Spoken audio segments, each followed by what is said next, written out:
Andakan na sila position antes. Depensa taman di Ma'am Sheila Michang para na DTT over sa Optimismo kay akabaya gayot. Para ito prinsipyo kita black el card.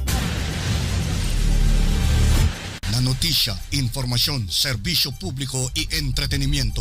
Número 1, el RPN DXXX, Radio Ronda Zamboanga.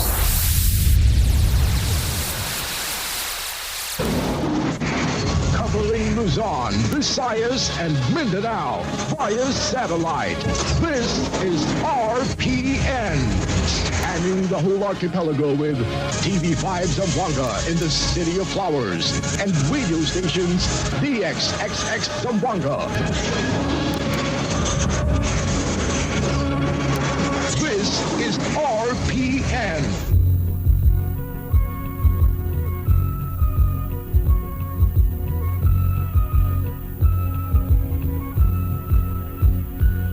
RPN, the leader network. DXXX, 1008 kilohertz, the voice of the leader network in Zamboanga City. Solid for news and information, public service and entertainment. This is DXXX, 1008 kilohertz in Zamboanga.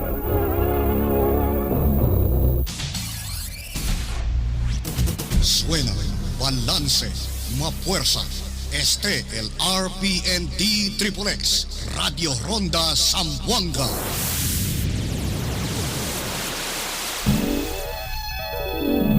This is Radio Philippines Network, DXXX Zamboanga, DXXX Zamboanga. The Great 108. RPN, Radio Philippines Network, Radio Ronda. DXXX Zamboanga. Member, kapisanan ng mga broadcaster ng Pilipinas. 5 minutos y 20 segundos después de a las 6. Esta hora taliba con ustedes el KCC Mall de Zamboanga. Everything's here at KCC for you. Ang sigurisang misis, sa KCC Supermarket lang bumibili. Kung saan, presko ang mga bilihin. Abot kaya pa ng budget mo. Sa KCC Supermarket, kumpleto. Dahil lahat ng hinahanap mo, andito na. Kaya mga sigurisang misis, mamili na sa KCC Supermarket.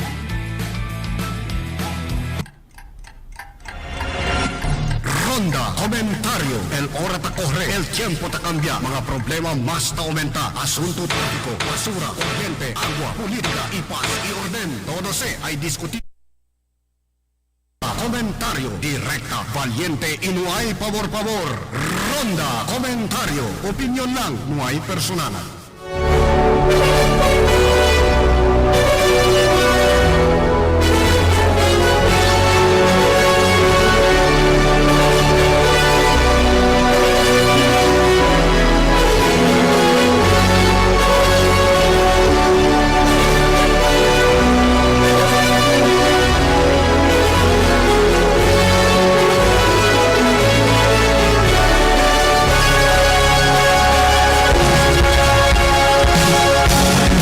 Buenos días, Pilipinas.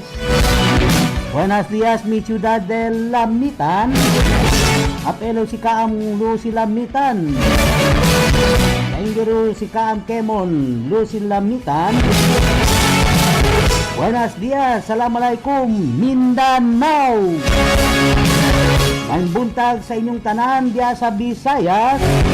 Maganda ka. Magandang umaga, Luzon. Y afuera del Pilipinas na otro nation. Good morning, good afternoon, good evening, and of course, sinatagil este mga tiempo. Ali afuera del Pilipinas. Por eso, good night. Welcome. Kina programa El Ronda Comentario para este día Huwebes sa kita, Pecha 1, primer día de octubre, año 2020. Manunto conmigo hasta las 7. Manunto también ka natin na lahat ng mga engineers, alyan na transmitter, sites, engineer Ray Carumba, junto siyempre con Peter P. Aquí na studio, distansya kami. Kaya distansya ho, nga 4 para 5 metro. Kaya nipagat barrier ho, sinespeho. At takaw, SL Real. Tanya mas sila, wow, social distancing. Si Engineer JR Meot. Junto siyempre con Richard D. Kaya kami bisita ho. Good morning. Ini damon, no? Your TV. Kasi bisita damon. Baka dalya Pasko. Padinoy, besa mano.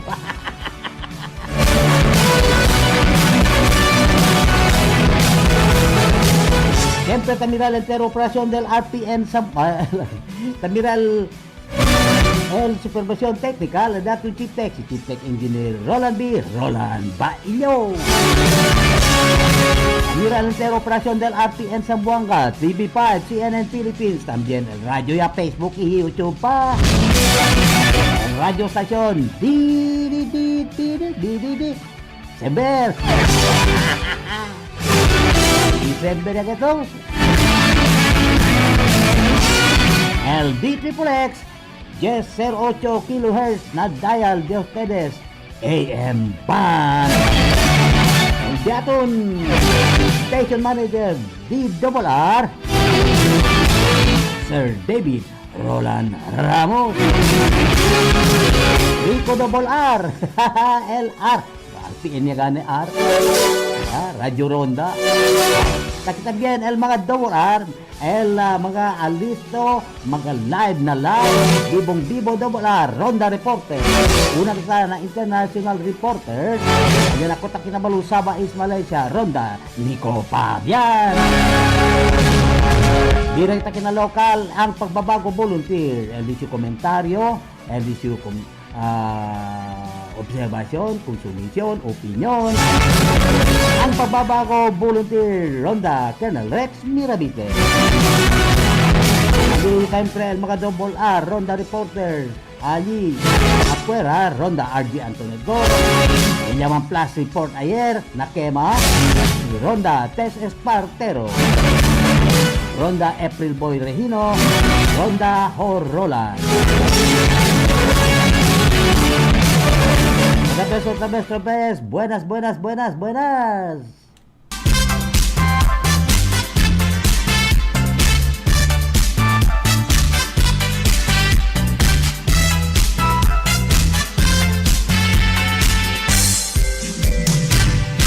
Feliz Navidad. Okay, Feliz Navidad. Asita klaro, hindi. Mata permit kami na natividad galing. Por eso pwede kanta Helmi Natividad. Bob, sorry. Feliz Navidad. Kasi ka klaro, Navidad, hindi ka lang Natividad. Prospero. Uno lang si Lepe cambiao, Nati SLB, ya cambia si P, Natividad. Hindi, kaya pa otro letra. Buenas. Welcome. Bienvenidos que na programa Ronda Comentario. Allí na Basilan, ¿qué tal? El Isabela City. También, el mi ciudad de Lamitan. Ya Zamboanga SNS. Nuevo Masegol Pingat, yan kali Zamboanga SNS. Na. Zamboanga SNS, ibig sabihin Zamboanga Sur, Norte ug Sibugay. Zamboanga SNS, Zamboanga Sur, Zamboanga Norte, Zamboanga Sibugay. Ang buntag sa inyong tanan diha sa Sibugay, mga Meots family, si Sir Jimmy ug si Ma'am Linda Meot. Assalamualaikum kanyo kataan lupasugiban tawi-tawi. Magandang umaga sa inyong lahat dyan.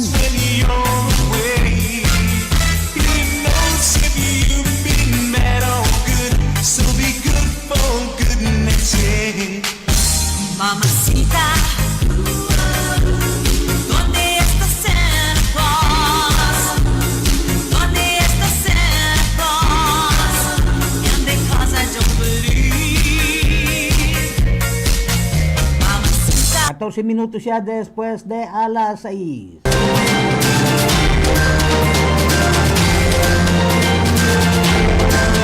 El causa según el quema ayer mga alas 5 o temprano ayer aga, yung plus report ese de atong ronda tesis partero. El causa del quema según allí na Guyabano Drive, Lower Calarian, Campo Islam. Se nag-gate ese para nakunya se nakantoy mar. El causa, por causa del katol.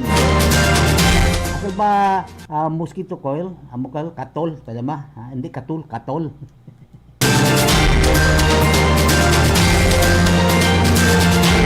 Más de 40 casa, el yaman upot con ese gani quema. Por causa apike mga casa, pilit-pilit. Y también made of light material. Y uno pa problema, el bombero no puede entrar kasi ay según bendutay el camino. Otra pa noticia lokal. El kidnap victim, aquel na si Roy, ya pwede ma-rescue na un encuentro ayer el mga militar kontra con el mga bandido o mga bien armado persona allí na barangay Pisa Itum, Siraway, Zamboanga del Norte.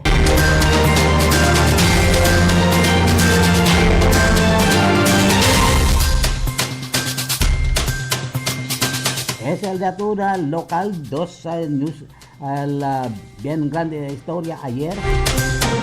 Allá na mientras allá na Sulu asigun encontré el cadáver del un kidnap victim aquel si aquel Vietnam de Vietnam aquel asigun encontré con ese muerto allí puede recover el dicho cadáver allí na Sulu. Mientras na nacional asigun no hay conforma el mga kongresista que man-resign si House Speaker Alan Peter Cayetano ayer.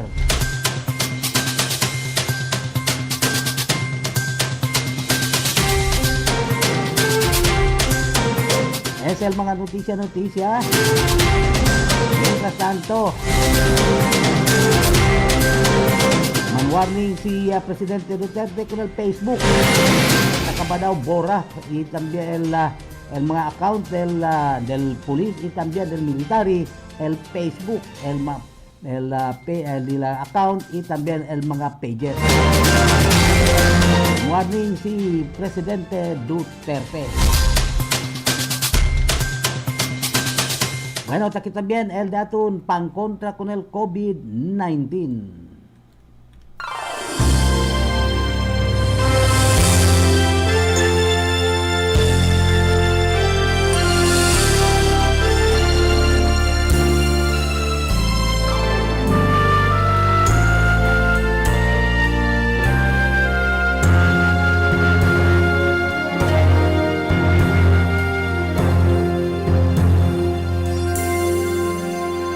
If my people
Amen, amen. Ese pilmi tabla ang pangkontra con el coronavirus alias, tiene pala alias.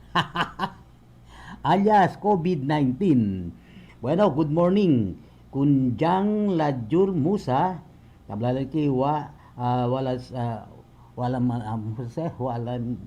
mulaikum wasalam dain Jeddah KSA Kingdom of Saudi Arabia Jang Lajul Musa wala samaikum tabla lagi.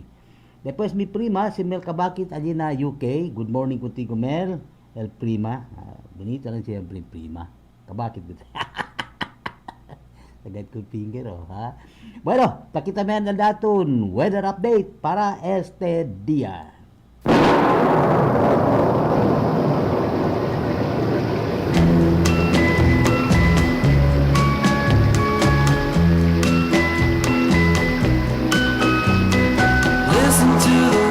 Good morning anay kun Elton John Castillo el weather observer del local Pag-asa. Sigun pa con él con Mr. Castillo que el tiene low pressure area afuera pa del afuera pa del Philippines area of responsibility. Pero el trap de este quiere decir el rabo-rabo alcanza siempre eso tiene allí na parte Northern Luzon, papunta del Northern Luzon, ta experiencia mga hinahinay, mga ulan. El Palawan y Visayas apektado con esta sila southwest monsoon. Zamboanga Peninsula ay eksperyensya kita mga kalat-kalat uskurada kun kalat-kalat ulan por causa del localized thunderstorm. El viento de fuerte sale na oeste para na sur, oeste el agua mar na taming grande el mareada, temperatura un poco maalinsangan, quiere decir un poco caliente, 23 para 32 degrees Celsius. El sol ay sumi luego a las 5:43 y numalingasa kay abuya pa siempre se mañana a las 5:40.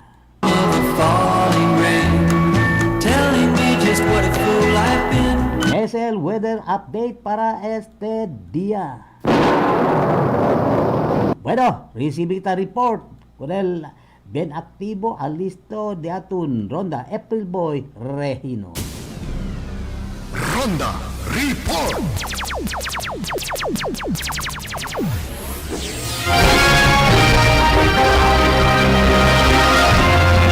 ...24 minutos ya después de a las 6... entramos el de tu barcada Ronda April Boy Regino. Good morning, buenos días. Yes, buenos días también contigo, Ronda Colping, y también con ating mga radio listeners, Facebook viewers. Pensabi, habla ito conmigo, Bibong Bibo. Bibo, sa iyo daan nga, no? Bibong Bibo. Kasi habla ito conmigo, aquí itong reporter, Bibong Bibo. Sí. Ya bibilang ulit. Live na live. Live na live. Okay. Dato report sa mga tiempo na kabaral droga prohibido, no? Aquí na ciudad de Zamboanga, Ronald Ping Mamisinos, donde gane otro también, no? O algo de Kusha arrestado durante de drug bypass operation. Banda a las 8:30, no? Anoche del septiembre 30, 2020. El día donde el Ayala Police Station 9, no? Ting cabeza si Police Lieutenant Harim Asyong Gani y junto también con mga miyembro del 6 Station Drug Enforcement Team y a conducir un drug bypass operation ali parte o del Acacia Drive a Margarita Barangay San Roque, donde resultan arrestos de este sospecho persona nombrado como si Michael Huerta y Pacencia, a.k.a. Kiking, 30 años de edad y soltero, residente del Santo Niño Drive, Acacia, Pantano, Barangay San Roque, donde durante la operación del conducida de aton mga miembros del Station Drug que pati con el confiscado su posesión un paquete Marlboro y refil tap ni cigarette y también el 6 pedazos sachet que contiene de alegaw shabu, tiene estimado value cantidad de 34,000 de pesos y él tiene 5 gramos de 100 pesos como el mark money. Presentamente este tiempo este sospecho persona Talia de Tinocelda del mencionado estación. Hay expresado por el caso con violación del Republican 2165, más conocido el Comprehensive de Use Act of 2002, mientras que no copyright niya te somete para la PNP Radio 9 Laboratory para su propio examinación. Mientras tanto, el dato en Provincial News este mismo tiempo, 2 personas tienen mandamiento de arrestado, donde ganan mga vecinos con el mga acusado ya conoce como si Lito, Buendia y Maala, caso 45 años de edad, residente de Barangay Locuban, Dumalino, Zamboanga del Norte, mientras con su compañero también, si Cheryl Hungoy, casado, 27 años de edad, residente de Barangay Locuban, Dumalino, Zamboanga del Norte. Donde según joint operativa o joint operation ya sé, el diaton CIDG, el Zamboanga del Sur, PFU, después el Marsta de Zamboanga del Norte, PSPT, Zamboanga del Sur, en Dumalinaw, Municipal Station, donde ka según, ya kundi según, mandamiento de arresto, tiene ese number 108-2K20, kandanganin del mga mencionado mga sospechaw. Doon nakasiyempo mga vecinos, kinate kaso at imprentan estos mga akusaw, como Republic Act 10591, and issue ka ni El General Dennis P. Picoy, Judge RTC 9 Judicial Region, del Multisala Station, Pagadian City. Donde kasigon, yan issue sa del September 29, 2020. So, mga tiempo que según ya pwede na kumpiskan nila mismo pues durante de la operación donde según como el que se llama un unit calibre 45 called 1911 A1W/N number 17513.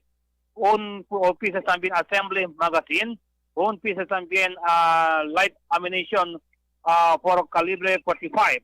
Otro también con el sospechado o con acusado, si Cheryl Hungoy, so un calibre 45 pistola, Colt 45 M911 A1W/N number 7889.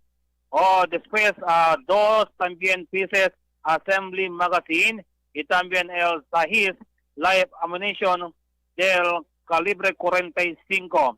So, donde se machimpa según estos mga acusados personas salían na custodia del CIDG del Zamboanga del Sur na PFU. Dahil sa mga tiempo que donde según preparase con esos mga para ma-turnover na Consiene Corte. So, ese el dato provincial news y también atong local news desde aquí afuera, vosotros Ronda y Provino, Taman Ronda. Gracias, Ronda April Boy Regino.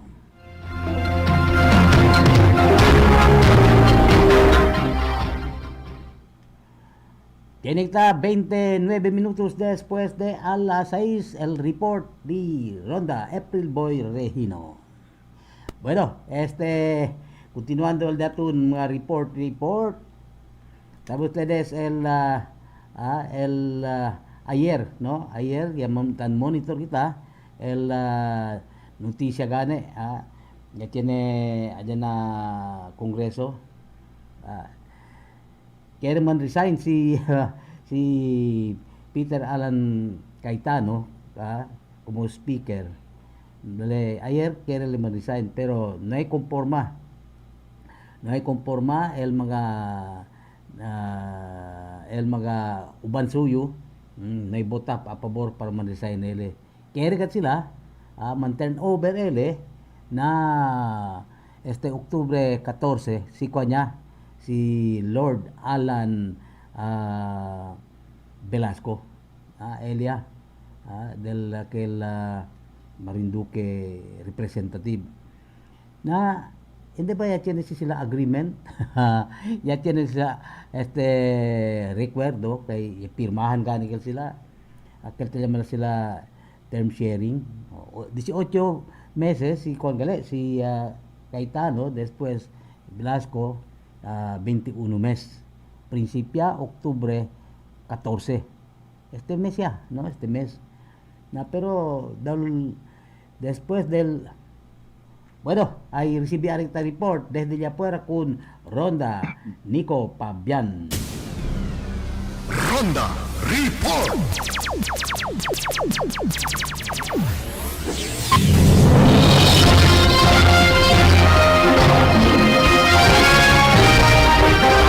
Desde Kota Kinabalu, Sabah is Malaysia, el datun international reporter Ronda, Nico Pabian. Good morning, salamat pagi.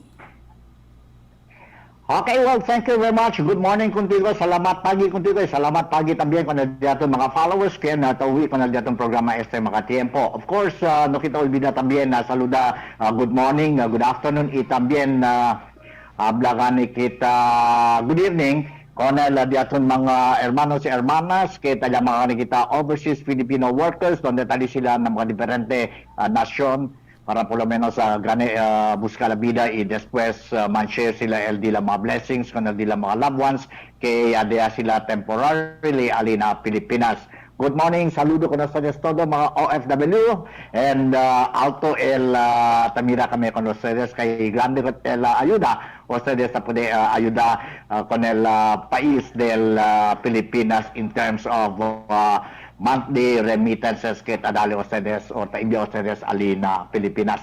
Como siempre, si Nico Fabian, takinabalog, kaya man remind también con ustedes, today is October 1st, and this is the month of Rosary. No, kita olvida, con el dito mga hermanos, hermanas, aquellos tan embrace con el Roman Catholic faith. Do not forget that to at least SMS, así kita el diato Rosary para por lo menos también el ayuda ko natin el Señor or our Creator para imunamente el diaton na vida isolve el diaton mga problema, personal problems as well as hablakan kita el problema del Pilipinas or el diaton respective communities. Si Nico Fabian, Kota Kinabalu, quiere darle con ustedes el mga más recientes noticias que tiene kita aquí en el país de Malaysia y también aquí en the state of Sabah. Okay, to start with, I would like to inform everybody, especially those who are listening to us now here in Sabah, there is no truth to the rumor or to the stories being circulated in social media that Sabah will be under lockdown, total lockdown on starting on Friday. So in the Sadivarasan, it's not true that Sabah will be experiencing total lockdown starting on Friday. Now, although Deputy Chief Minister of Sabah, newly installed Deputy Chief Minister of Sabah, si Datuk Bong Mukhtar, ablangan nila ayer, there is a possibility in the event that the number of COVID cases will continue to increase in Sabah. There is a big possibility that the Sabah government, together with the Ablakita federal government, might decide or consider seriously to impose total lockdown in Sabah or throughout Sabah. But at the moment, there is no such decision coming from both the federal and the state government. So do not believe that starting tomorrow we are going to experience total lockdown. Although, for your information, districts like Tawau, Sempurna, Kunak, and Lahadatu, now they are now experiencing a Saganet Adakita total lockdown because the number of cases in these 4 districts continue to increase. So, kaya decir, people from Lahadatu, Tawau, Sempurna, and Kunak, now they are not allowed to leave their respective districts, and people outside from these 4 districts are not allowed to come into the district. Now, there is a very strict restrictions now being implemented in these 4 affected districts, wherein people, businessmen, are not allowed to conduct their new normal business activities because of the increase of or spike of coronavirus in these 4 areas.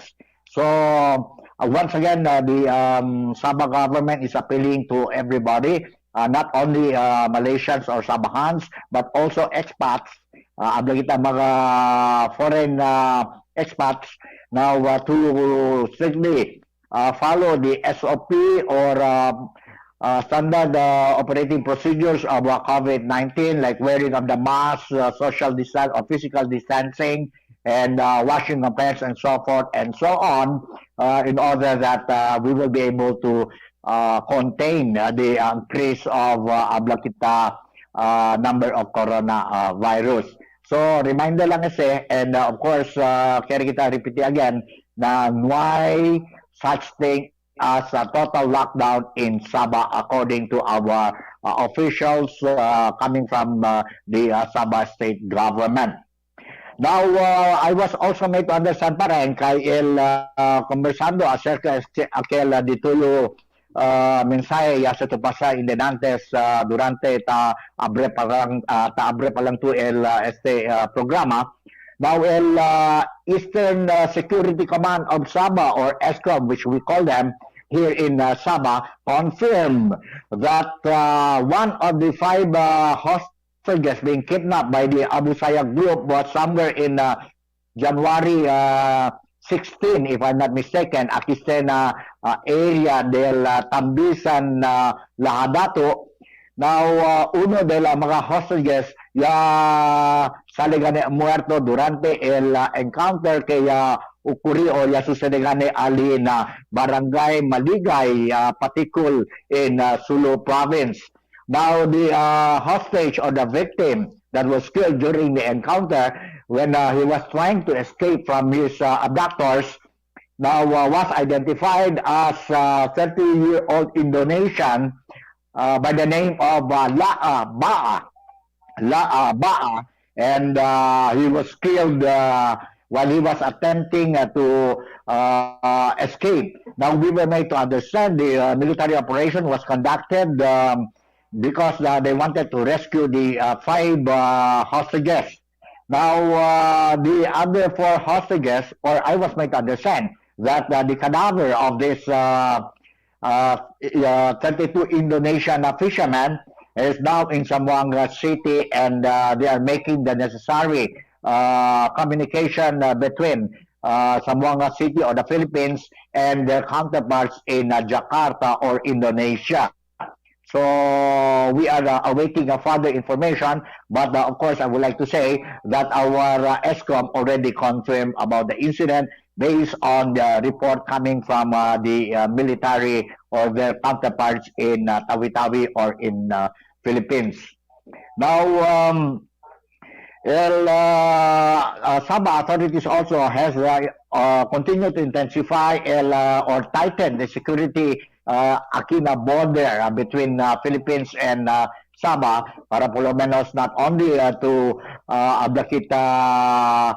prevent activities of cross-border crimes like kidnapping and illegal recruitment, smuggling, and so forth and so on.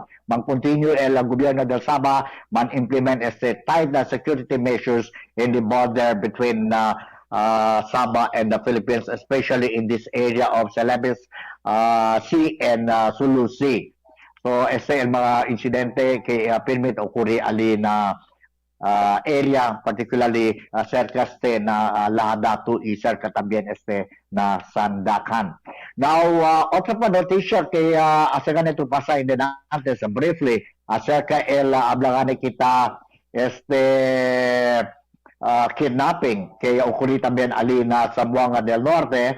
Now, the victim or el hostage también del Abu Sayyaf que ya sucede del September 16 na yan rescue gane el military ali na Zamboanga del Sur, particularly ali na Barangay Pisa Itum, Sirawai. Now, I was made to understand that the victim identified as Rex Triplet yan kidnap niya while he was on the way home or on his way home para alin na disuyo lugar na barangay Piakan, Saraway, donde yan abduct kunele el unidentified armed men but believed to be members of the Abu Sayyaf group. So, el mas reciente noticias que recibí kita from the Philippines, Kota Kinabalu, cerca gani rescue operation kaya conduci el military alina Zamboanga, Cebu o na Zamboanga del Norte, particularly alina Sirawai. So hopefully todo el diaton mga vivientes na Zamboanga del Sur or even throughout the Zamboanga Peninsula, let's take extra precautionary measure and try to cooperate with the military para por lo menos gani we will try to prevent any further kidnapping incidents not only in the Philippines but also aquí también na Sabah o na país de Malaysia. So diato the latest developments kay China kita acerca el COVID-19 aquí otra vez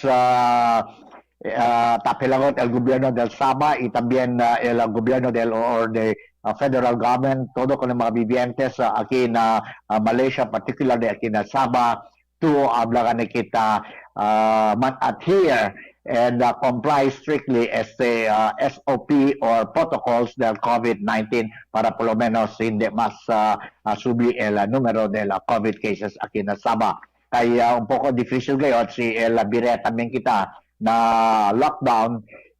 Sabi naman ustedes, the economy will be badly affected y después the aton también movement of people will be restrained or habla kita un poco difícil. So no kaya kita bira otra vez or man experience este lockdown. So therefore, let us not be stubborn and continue to support con el di aton advisories kay tadali ka naton el gobierno.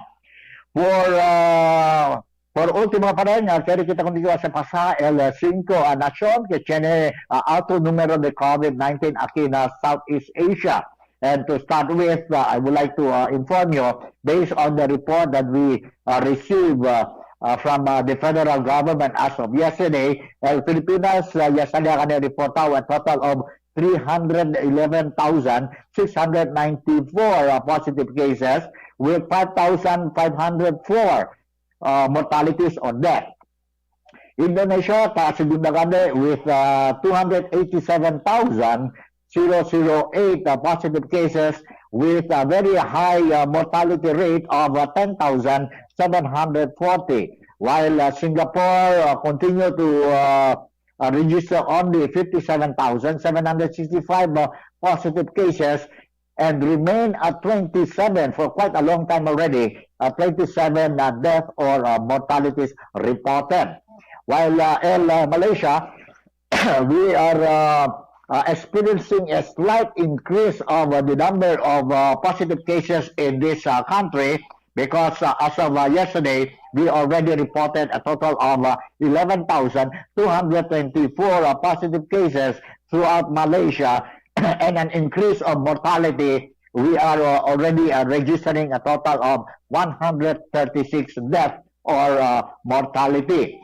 Aquí también na Thailand, bonito también el resulta de la campaña acerca de la COVID-19 because Thailand has only registered a total of 3,564 positive cases with steady mortality of only 59 cases.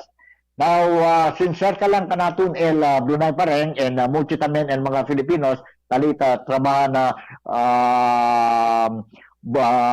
Brunei, Darussalam. Now, kaya lang también kita informa kay el gobierno del Brunei, then stricto sila na implementasyon del restrictions of COVID-19 in Brunei, and so far they only registered 146 positive cases since March hasta sa mga tiempo, and China lang sila reported 3 mortalities or 3 lang yamuri involving life-threatening virus kaya talamagani kita COVID-19.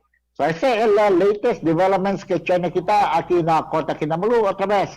Si Nico Kirigot man remind ka no sedes, always keep safe and say no to coronavirus. Nico Fabian from Kota Kinabalu saying thank you very much and God bless us all. Gracias, Ronda, Nico Pabian.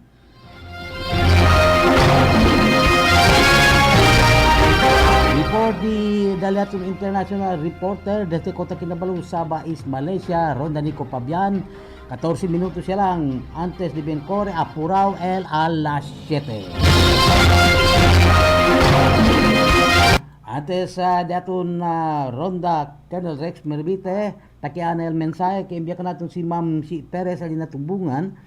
Tablagan ni I believe that I shall see the good things of the Lord in the land of the living. Tablatan menaliki, good morning to all of you. Bueno, na Frontera Barangay, otro pa di su komentaryo, obserbasyon, konsumisyon, opinyon, ang pagbabago volunteer, Ronda, Colonel Rex Mervite, main buntag. Main buntag ay. No? Good morning. Maganda ka pa sumaga. Buenos dias. Oy, si Melvin Albiara watching from East Malaysia. Oo nga, pero ikaw lang nakikita, ako hindi. But anyway, we'll come to your favorite subject, no? 60,000 teenagers got pregnant for 1 year in the Philippines. And this has aggravated our fast increasing population.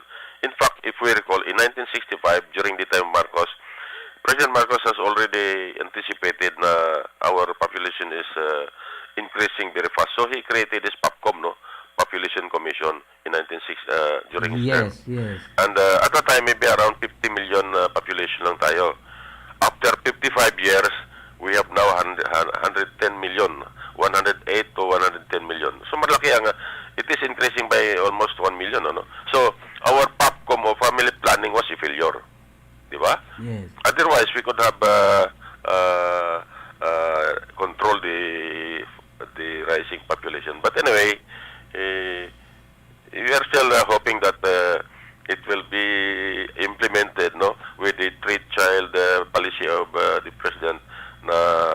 We have to be very practical there because our population is fast increasing, and that is the reason why in rural areas and military camps you can see so many children sa mga kampo, maraming mga bata kasi condition ng parent na everyday nag-exercise.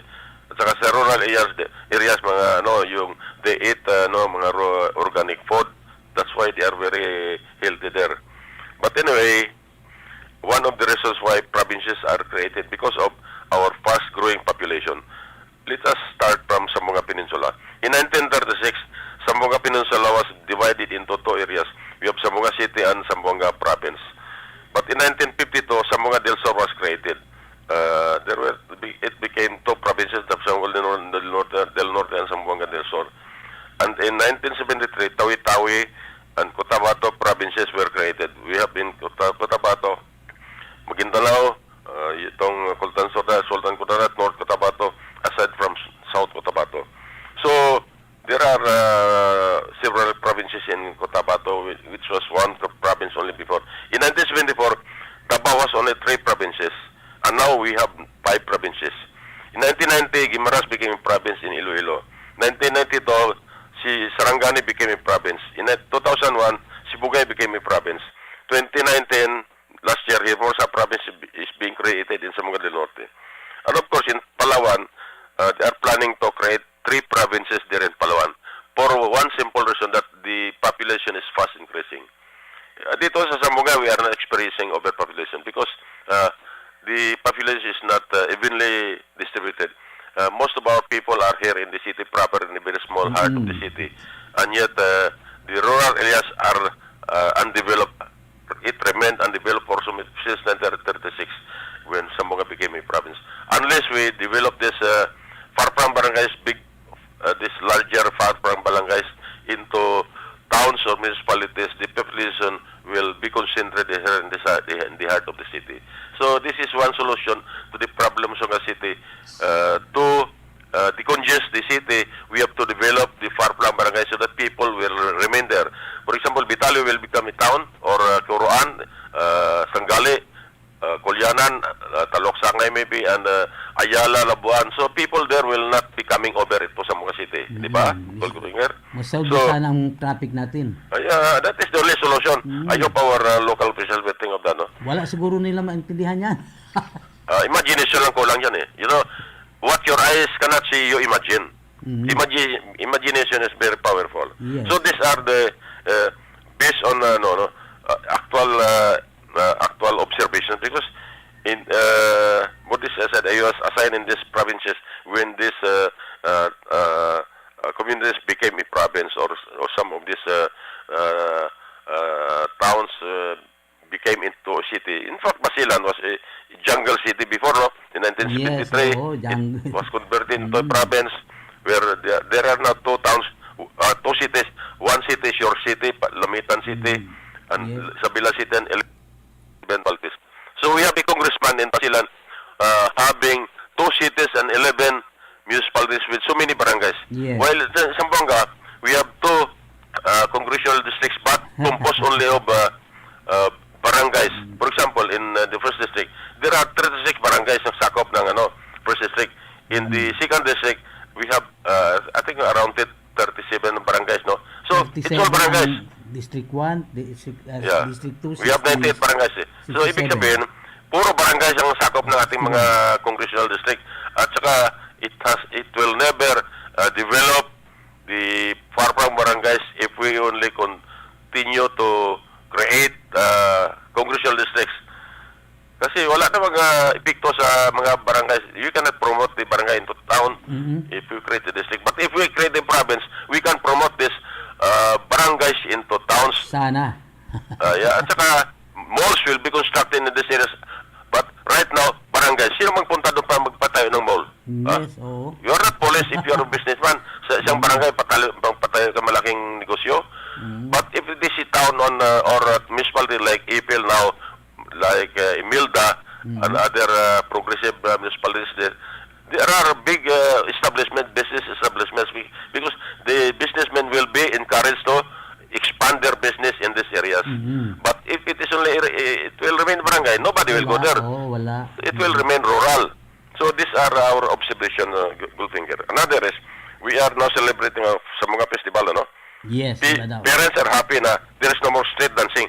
Because last year, 50 students collapsed because of street dancing. You see? So, well, we are not happy about the situation because of the pandemic, COVID-19 pandemic.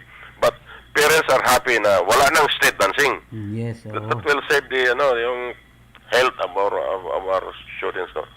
Another is itong issue on purchase of real estate ng ating local government. This is a good program so that we can expand our quarantine facilities. We can purchase land for the police stations, and of course itong ating mga CSWD rehabilitation centers. We have so many unsolved problems in the city right now. We have mentally deranged people roaming around freely, no? Hindi na sila matamaan ng virus kasi exposed lang sa init day and night na sila sa labas.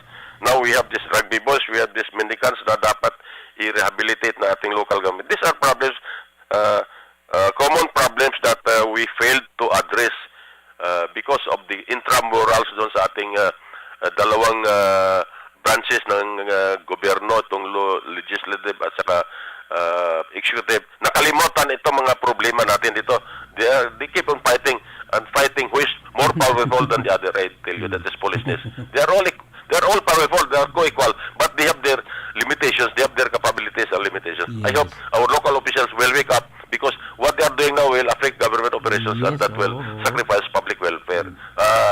Hanggang dito lang muna tayo, Goldfinger. Okay. Thank you and good morning. Okay, maraming salamat, Ronda, Colonel Rex Mervite, con el comentario, observación, opinión. Bueno, mga compañía de petróleo hacer también subir el LPG o el liquefied petroleum gas, ese usa si misis na kusina, el gasul, $1 cada litro. Y a principio anoche a las 12, ¿no? Del medianoche, y tiene mga compañía haga a las 6.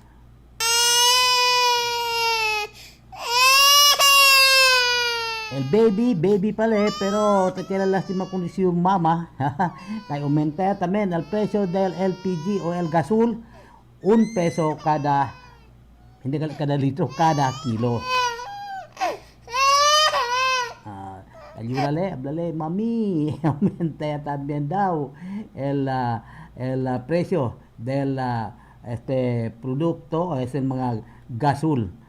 Tatyan na lástima el mismo bata, bata lang, tatyan na lástima kung suyo nana. Bueno, gracias gale kung Ma'am Perez, kung Ma'am Hermin Natividad, allí na mi ciudad de Lamitan, kung Milred Manuel Sierra, y también su esposo si Jonas Antonio Sierra, allí na Kalugusan, Bonito Beach, mi ciudad de Lamitan. Mi ciudad de Lamitan, kanda Lina, y también su esposo si Sani Magday, good morning con vosotros. Y también aquí na con Norma Ibrahim, Alina Lukbuton, Malamawi, bonito también el beach, Isabela City. Kun Will Climaco, Alina Nangka Drive, San Roque. Kun Nenet Balkatan, aquí na Pasunangka, good morning. Kun Mando Enriquez, Alina Nazareth Drive, Pulyanan.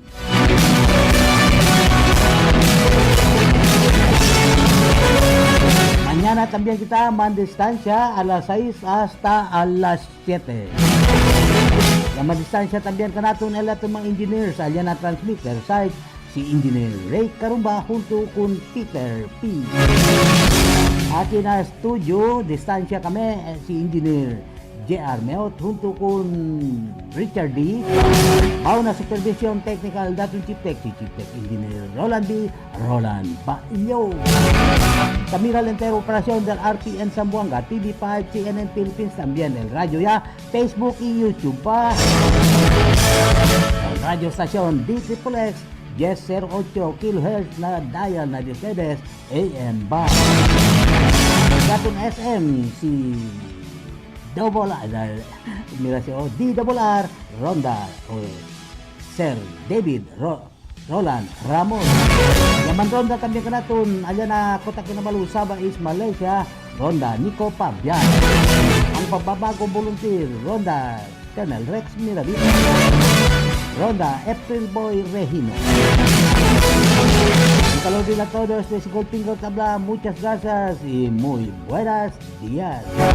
Good morning con Melvin Albiar, Alina, Kota Kinabalu Sabah is Malaysia, Jang Lajul Musa, wassalamualaikum, Dain Jeddah, Kingdom Saudi Arabia.